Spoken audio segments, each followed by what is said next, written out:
हरिओम के साथी, वणक्कम, सत श्री अकाल, अस्सलाम वालेकुम और जो जो भी कुछ एक दूसरे को हेलो बोलने के लिए हम लोग भारतीय भाषा में बोलते हैं, वो सभी चीज आपके साथ मैं जुड़ा हुआ हूँ।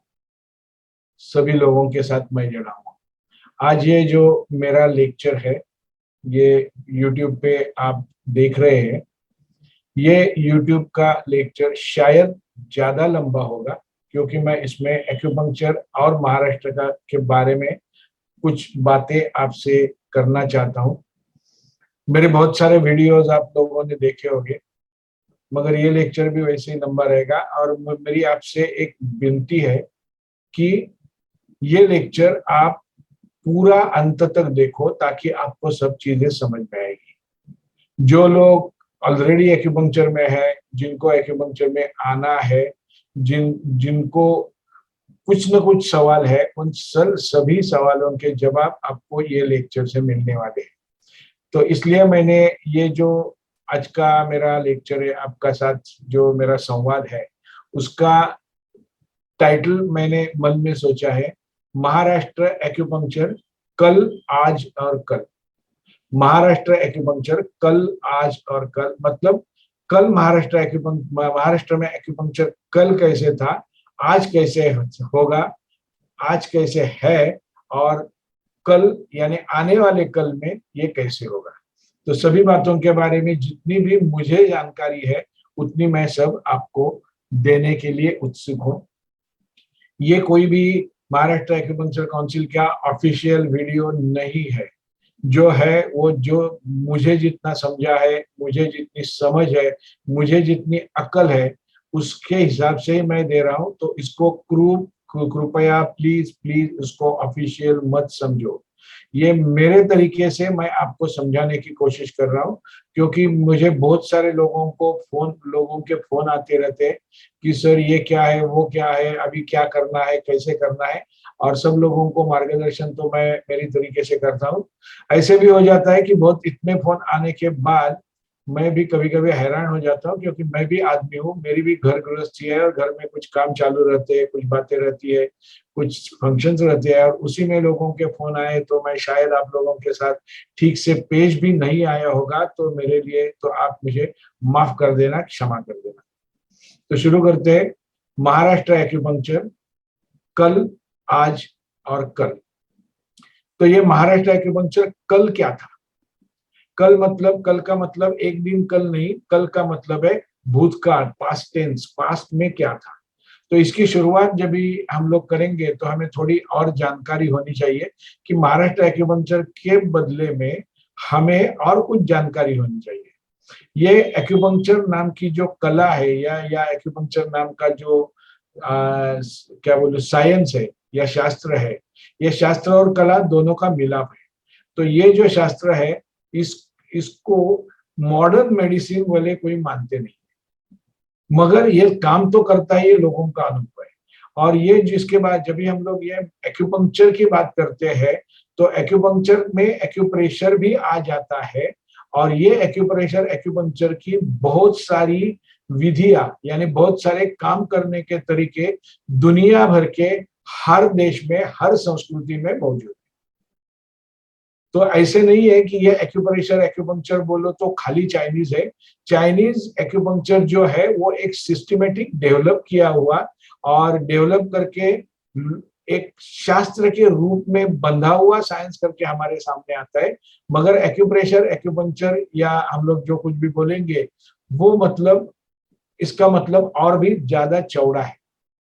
तो क्या हो गया इसके बारे में, तो आपको, आप लोगों को शायद पता होगा या कुछ लोगों को पता नहीं होगा। ये एक्यूपंक्चर और एक्यूप्रेशर में सबसे बड़ी जो खलबली मच गई थी, वो वेस्ट बंगाल में हो गई थी। और वहां से बहुत सारे लोग वहां से कुछ न कुछ कोर्सेस और डिप्लोमा और क्या क्या करवाते थे, लोगों से करवाते थे। और वहां में कुछ भी गड़बड़ी हो गई, तो उसके लिए, उसको संभालने के लिए, उसको ठीक करने के लिए, उसको एक यूनिफॉर्म करने के लिए वेस्ट बंगाल गवर्नमेंट ने 1996 में, यानी 1996 1996 में एक्यूपंक्चर एक्ट पास किया था। और वो आज भी वेस्ट बंगाल में मौजूद है। और जो भी लोग उनके दिए हुए तरीके से ट्रेनिंग लेते हैं, शिक्षा लेते हैं, उनको वहां से वेस्ट बंगाल गवर्नमेंट की तरफ से, वेस्ट बंगाल एक्यूपंक्चर काउंसिल की तरफ से उनको रजिस्ट्रेशन मिलता है, जिसका फायदा उन्हें प्रैक्टिस करने के लिए होता है। मगर ये तो वेस्ट बंगाल की बात हो गई जहां एक्यूपंक्चर पहले से कुछ चल रहा था। मगर ऐसे हो गया 2000, मुझे जब तक याद है, क्योंकि मैंने 2000 साल में अराउंड 98 में मैंने मेरी खुद की प्रैक्टिस चालू की। नौकरी में था, नौसिल में मैं जॉब करता था, और उससे मैं जब भी प्रैक्टिस में आ गया तो तभी मुझे कुछ बातें समझ में आने लगी कि ये कानून क्या है, इसके बारे में, इसके साथ में गवर्नमेंट की क्या नीति है, हमारी राजकीय नीति क्या है, राजकीय लोग, गवर्नमेंट, कानून इसके तरफ कैसे देखते हैं। तो सबसे बड़ी बात इसमें यह हो गई कि बहुत सारी थेरेपीज है ना, जिनको अंधश्रद्धा के नाम से बुलाया जा सकता है, क्योंकि जैसे एलोपैथी मेडिसिन में एक सिस्टमेटिक अप्रोच रहता है, उतना सिस्टमेटिक अप्रोच इसमें नहीं है। मतलब क्या है कि उसमें जो रिसर्च होता है, उसके ठराविक लोगों को टेस्ट करके उनके रिजल्ट और ये सब कुछ जो होता है ना, वैसे नहीं है। जो लोग भी सीखे हैं वो अपने अपने तरीके से उसको यूज करते हैं। ये सब क्यों होता है, क्या होता है, इसकी बातें अलग है, उसमें हम लोग अभी नहीं जाएंगे, ये सब क्यों होता है या नहीं होता है उसमें। मगर ये जब भी हो रहा था और भारत बदली हो रहा था, ये 2000 के आजू बाजू में भारत में बदलाव आ रहा था, क्योंकि लोगों को ये सब अल्टरनेटिव थेरेपीज का फायदा भी होता था। तो तभी के गवर्नमेंट में, या मेडिकल काउंसिल बोलो, या जो भी कोई संस्था, या जो भी कोई उसकी अपेक्स बॉडी थी, उनके मन में ऐसे आया कि ये सभी जो भी कोई चिकित्सा पद्धति है, 4 चिकित्सा पद्धति है जिनको मॉडर्न मेडिसिन ने या लीगली जिनको अप्रूव किया गया है, वो 4 चिकित्सा पद्धति है, और जिनके नाम से लोगों को रजिस्ट्रेशन मिलता है और प्रैक्टिस करने की उन्हें लाइसेंस दी जाती है। और वो चाहे 4 क्या, उनकी डिग्रीज क्या रहती है, कीमान डिग्री जो है वो एमबीबीएस मतलब मॉडर्न मेडिसिन, और मैं एमबीबीएस के बाद में एमएस, एमडी और बहुत कुछ आगे आ जाता है। दूसरी है होम्योपैथी की, जिसमें 2 प्रकार है, एक डीएचएमएस मतलब डिप्लोमा इन होम्योपैथी अभी, और उसी के साथ में है बैचलर ऑफ होम्योपैथी। इसके इसके जो डिग्री है वो डीएचएमएस मतलब diploma in homeopathy medicine and surgery, और bachelor of homeopathy medicine and surgery, ऐसे उसका उनकी डिग्री रहती है।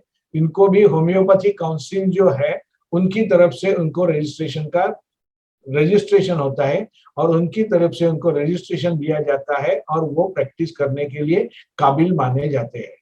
उसके बाद में और एक है, वो है आयुर्वेद की काउंसिल। तो आयुर्वेद, जो भी कोई आयुर्वेद सीखता है कॉलेजेस में से या कहीं से, उनको जो रजिस्टर होने के लिए जो डिग्री की कीमान जरूरत है, वो है BAMS मतलब bachelor of Ayurvedic medicine and surgery. हाँ, तो ये लोग हैं, उनको भी आयुर्वेदिक काउंसिल की तरफ से रजिस्ट्रेशन होता है, और उनको प्रैक्टिस करने के लिए लाइसेंस मिलता है, और वो खुले आम कानूनी प्रैक्टिस कर सकते हैं। इसी के साथ में जो हमारी क्या बोलूं, मिडिल ईस्ट की या वहां से जो आई हुई पद्धति है, मुस्लिम लोगों में ज्यादा करके चलने वाली जो पद्धति है, उसको बोलता है यूनानी पद्धति। तो यूनानी पद्धति का भी ऐसे ही काउंसिल है, और वहां से जो डिग्री प्राप्त करते हैं, यानी यूनानी की जो डिग्री प्राप्त करते हैं, वो डिग्री होती है BUMS मतलब बैचलर ऑफ यूनानी मेडिसिन एंड सर्जरी। हाँ, तो इन सब लोगों को काउंसिल के लिए मार्फत रजिस्ट्रेशन दिया जाता है, काउंसिल के मार्फत रजिस्ट्रेशन नंबर दिया जाता है, और उनको जो रजिस्ट्रेशन है और उनको जो लाइसेंस सर्टिफिकेट है, उसके आधार पे वो लोग कहीं भी, यानी जहां पे भी वैलिड है वहां पे वो प्रैक्टिस कर सकते हैं। इसके अलावा कोई भी थेरेपी कानूनी मानी नहीं जाती है। इसके अलावा किसी भी थेरेपिस्ट को कानून से खुले आम प्रैक्टिस करने की लीगली परमिशन नहीं है, ऐसे समझो। तो ये बाकी जो थेरेपी है, जिसको हम लोग बोलेंगे फ्लावर रेमेडीज है, या फिर एक्यूपंक्चर, एक्यूप्रेशर है, सुजोक है, मसाज है, और वो क्या अरोमा थेरेपी है, फेंगशुई है, वास्तु है, ज्योतिष है, और बहुत सारी जो है, और इसके अलावा भी बहुत सारी है। इन सब थेरेपीज को एनालाइज करने के लिए, उनकी असेसमेंट करने के लिए, उनका महत्व सच में कितना है, ये समझ के लेने के लिए सेंट्रल गवर्नमेंट ने एक कमिटी अपॉइंट की थी, और उन्होंने 2003 साल में अपनी रिपोर्ट दे दी। और वो रिपोर्ट में उन्होंने ऐसे दिया था कि इतनी सारी थेरेपीज है, इसमें से सिर्फ 2 ही थेरेपीज ऐसी है जिन्हें प्रैक्टिस करने के लिए हम लोग हाँ कह सकते हैं, यदि उनके पास वो विषय का ट्रेनिंग हो और वो मेडिकल डॉक्टर्स हो। यानी वो मेडिकल डॉक्टर है और उन्होंने ट्रेनिंग लिया है, तो ही 2 एडिशनल थेरेपी उस पे प्रैक्टिस में वो लोग ला सकते हैं। और उसमें जो 2 थेरेपीज दी थी, वो 2 थेरेपीज थी, एक थी एक्यूपंक्चर और दूसरी थी हिप्नोथेरेपी, यानी हिप्नोटिज्म। तो यहां तक तो आ गया, मगर इसके बाद भी ऐसी कंडीशन है कि पूरी दुनिया ने, डब्ल्यूएचओ ने मान्य किया है। डब्ल्यूएचओ ने मेरे हिसाब से ऐसे ही 96 97 के आजू बाजू में ही वही समय की जो कॉन्फ्रेंस हुई थी, वो कॉन्फ्रेंस में acupuncture is useful for almost 40 disorders, 40 disorders के लिए, 40 तकलीफों के लिए उन्होंने रेकमेंड किया है कि ये एक्यूप्रेशर एक्यूपंक्चर, मतलब चाइनीज एक्यूप्रेशर एक्यूपंक्चर जो पद्धति है, वो पद्धति इस्तेमाल की जाए, क्योंकि इसमें से लोगों को रिजल्ट मिलते हैं। ये डब्ल्यूएचओ ने तभी मान्य किया हुआ है। मगर बात ऐसी थी कि ये डब्ल्यूएचओ ने मान्य किया है, मगर हमारे भारत में उसको मान्यता नहीं है। अभी भी मान्यता नहीं है। मान्यता नहीं है का मतलब है कोई ना नहीं बोलता है, कोई हाँ नहीं बोलता है, मगर इसके साथ में कोई जुड़ा हुआ लॉ नहीं है, कोई जुड़ी हुई काउंसिल नहीं है। और ये जब भी हम लोग, यानी जब भी प्रैक्टिस करने वाले आदमी के पास एक लाइसेंस रहेगा, जैसे हम लोग ड्राइविंग करते हैं ना, तो ड्राइविंग करने के लिए लाइसेंस रहेगा तो हम निश्चिंत मन से ड्राइविंग कर सकते हैं। हमें डर नहीं रहता है कि कोई पुलिस पकड़ेगा, हमें फाइन करेगा, ये करेगा, वो करेगा। जब तक मोटरसाइकिल पे, टू व्हीलर पे ड्राइविंग कर रहे हैं, हम लोग राइडिंग कर रहे हैं, और जब तक हमारे सर पे हेलमेट है और हम सब कानून की हिफाजत करके ड्राइविंग कर रहे हैं, गाड़ी चला रहे हैं, तो हमें कोई तकलीफ नहीं है। तो वैसे ही ये कानून ही नहीं है, ये लाइसेंस ही नहीं है, तो लोग कैसे करें।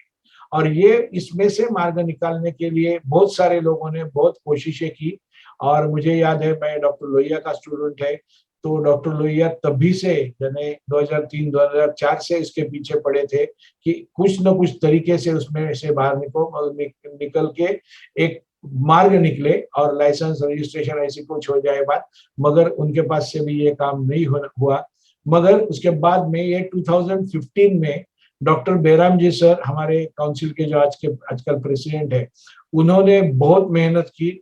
उन्होंने बहुत सारे पॉलिटिशियंस जो लोग हैं, उनको समझाया, उनको एक्यूपंक्चर का इफेक्ट दिखाया, उनको रिजल्ट दिए। रिजल्ट दिखाए नहीं, बोले नहीं, तो उनको प्रत्यक्ष में रिजल्ट दिए। जो विधायक है, जो उनके पास परिचित में है, उनको सुइया लगा के उन्होंने दिखाया कि सर्वाइकल स्पॉन्डिलोसिस कितना जल्दी ठीक होता है।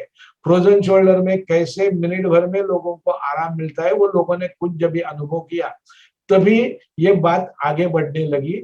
और 2015 में ये एक्ट पास करने के लिए हलचल शुरू हो गई।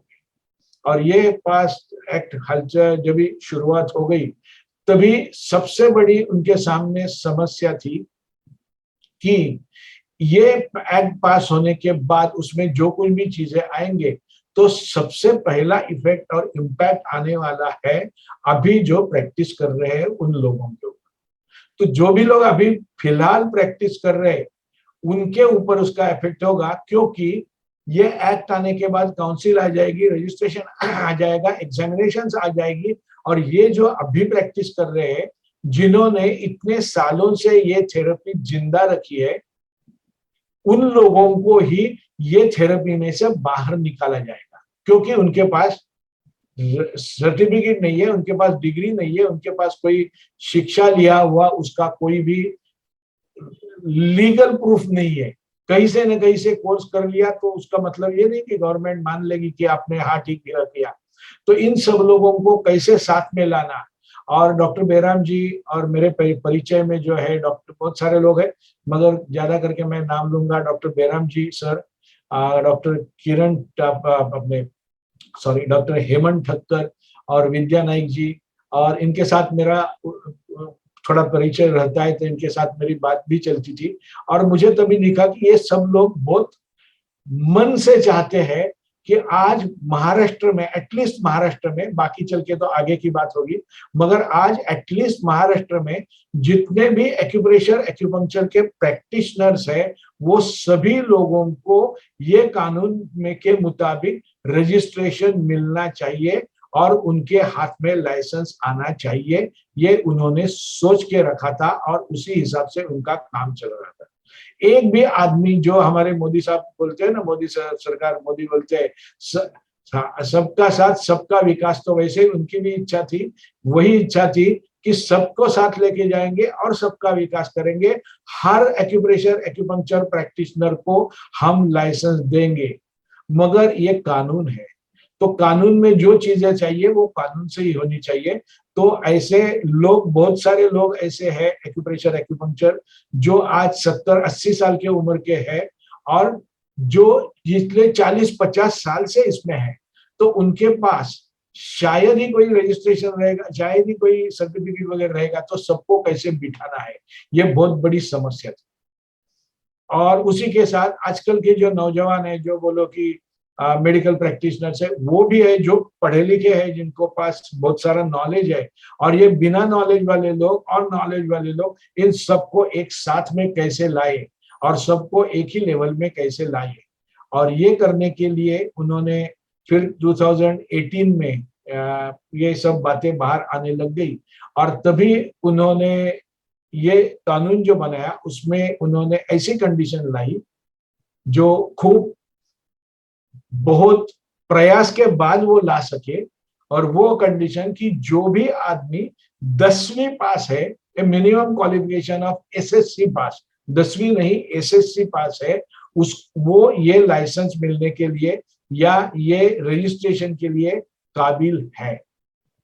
उनको ये 10वीं के लिए, क्योंकि जो भी कानून बनाने वाले लोग है, लॉ बॉडी है, और कोई कोई जो लोग हैं जिनके साथ से मिलके ये कानून बनाता था, सबका कहना था कि ये मेडिकल साइंस है और इसमें आपको कम से कम 12th स्टैंडर्ड पास, मतलब एचएससी पास, और साइंस की एचएससी होनी चाहिए, ये होना चाहिए।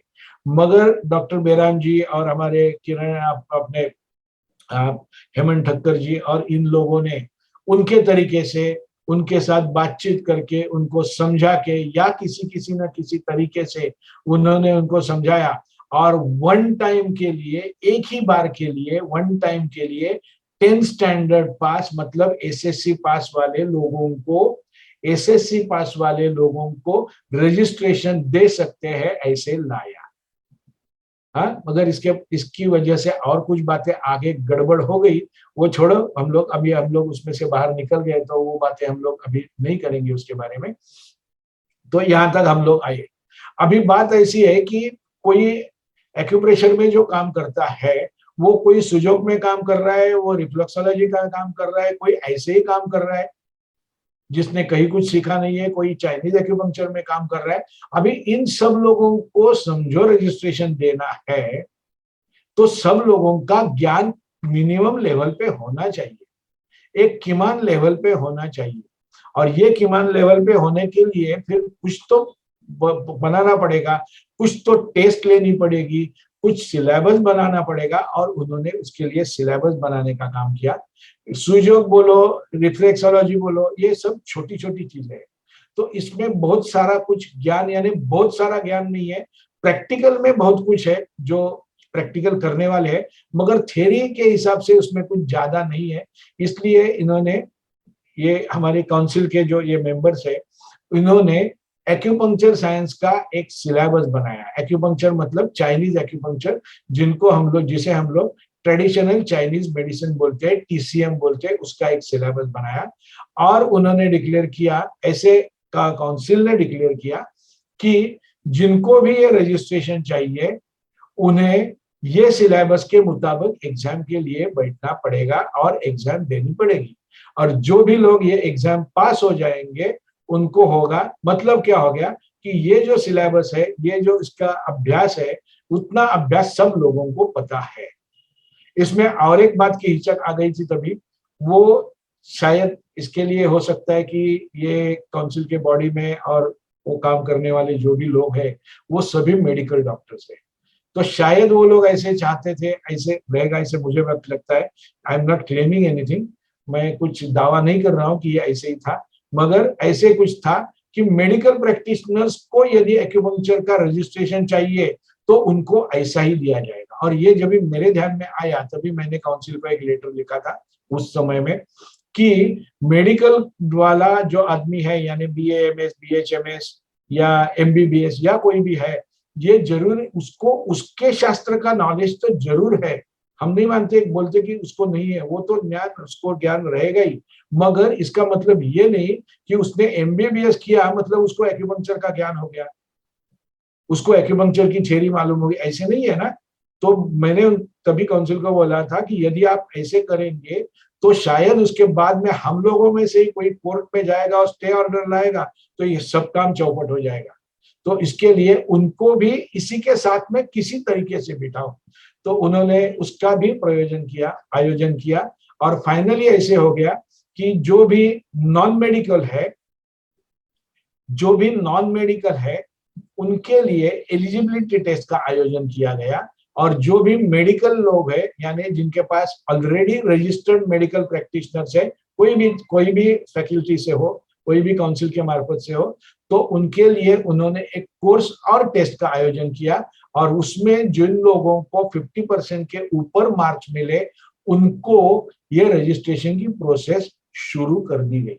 ये ऐसे अभी तक हो गया। उसमें भी बहुत सारे गड़बड़ी हो गई, क्योंकि फॉर्म्स हम लोगों को दो दो बार अपलोड करने पड़े, बहुत लोगों को बहुत तकलीफ हो गई, क्योंकि हम लोग जो नॉन मेडिकल लोग हैं ना, ये कहीं कहीं गांव में रहने वाले हैं, उनको ये सब मॉडर्न ऑनलाइन चीजों के बारे में कुछ पता नहीं है, वो ठीक से यूज नहीं करते, उनको यहाँ वहां भागना पड़ता है। But somehow council has made a point that nobody should be devoid, उन किसी को भी इसमें से बाहर निकलना नहीं पड़े, ये उन्होंने सोच के रखा था। और वही हिसाब से उन्होंने सबको अंतर्भूत करने के लिए आगे काम वो करते गए। और आज यहाँ तक हम लोग पहुंचे हैं कि ये टेस्ट में से, मेडिको और नॉन मेडिको दोनों के टेस्ट में से, अभी ऑलमोस्ट 6,500 लोगों को रजिस्ट्रेशन दिया जाने वाला है। वो प्रोसेस चालू है। हम लोगों में से बहुत सारे लोगों ने डॉक्यूमेंट्स वेरिफिकेशन काम हो गया है, कुछ लोगों का बाकी है, वो भी हो जाएगा।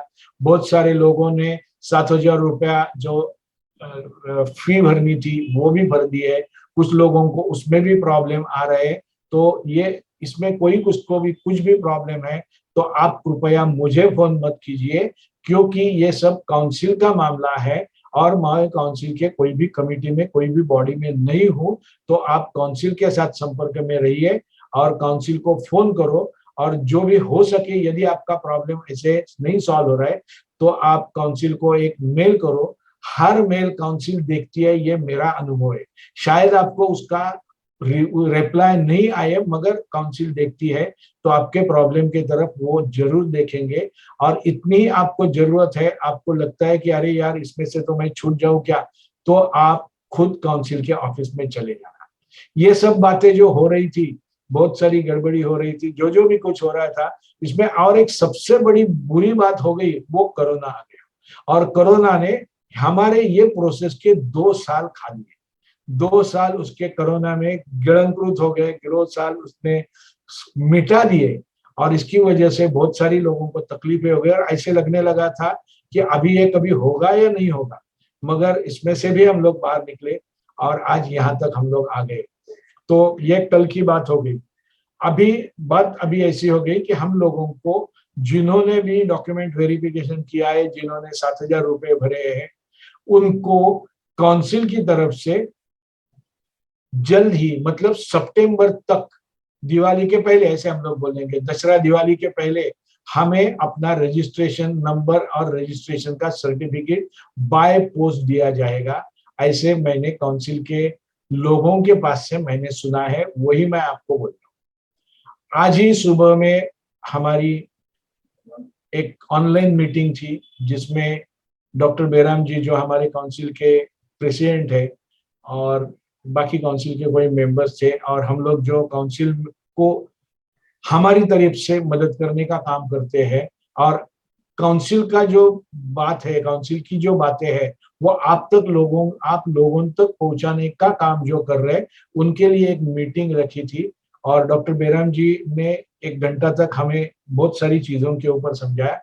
तो मैं उसके बारे में आपको अभी थोड़ा जानना चाहता हूँ। तो अभी आप सतर्क हो जाइए और समझ लीजिए इसका आगे का जो पार्ट है, जो सेकंड सेशन इसको मैं बोलूं, ये आज तक जो हो गया वो महाराष्ट्र एक्यूपंक्चर कल हो गया।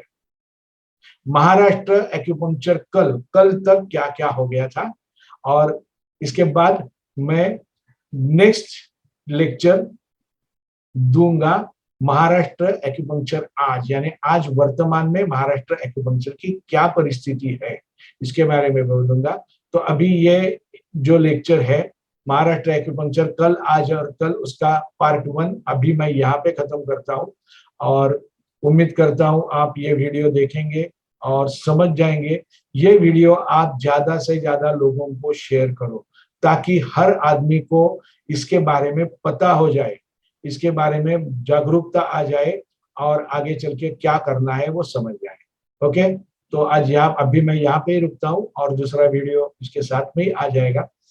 हरिओम, हरिओम, हरिओम।